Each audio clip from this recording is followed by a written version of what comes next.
I'll just tell you about what's going on with the MA. Whether you are thinking about a remodel, and maybe an addition, or building your dream home from the ground up, a visit with an architect is a great place to start. MA Rosko is taking a little peek at the 6th annual Homes by Architects tour. MA. This is home number 9 on this weekend's Homes by Architects tour, and this house is so personal. Take a look at the roof. It was inspired by the homeowner's love of books. It kind of looks like a book spine laying open.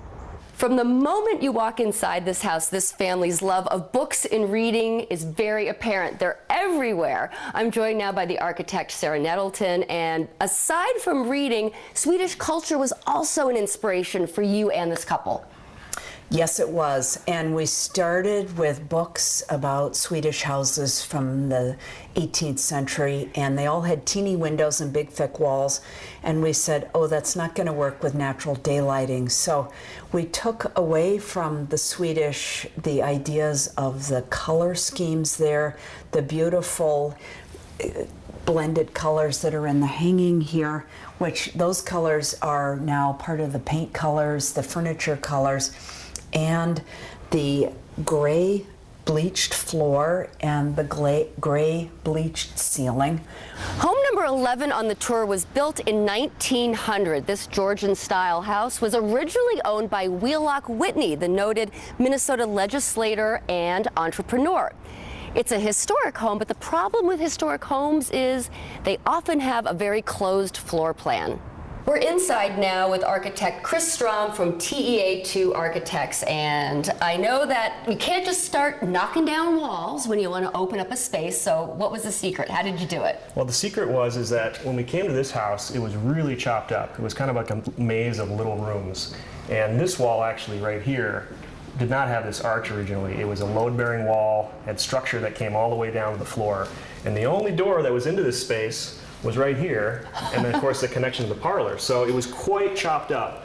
And so the secret is that, and you can't see it, but we have some large steel beams that were carried in the front door and sit on top of 2 columns, and it kind of opened up this whole area, allowing us to borrow some space from the hallway and make the room seem larger. Originally, the house had to be entered, or the kitchen had to be entered from a butler's pantry that came off the dining room. It's this very narrow space with one little window. And once you got in here, there was no connection to the main spaces of the house. So what we did is we opened a doorway there and we opened a doorway there so that we could have some flow, especially during entertaining, so that guests could be in there, come in this way, and flow out to the rest. We also needed to widen the space of the kitchen so that we could orient the island going this way. And one way we did that is also, again, adding some steel beams in the ceiling and allowing for greater depth of cabinetry in that wall.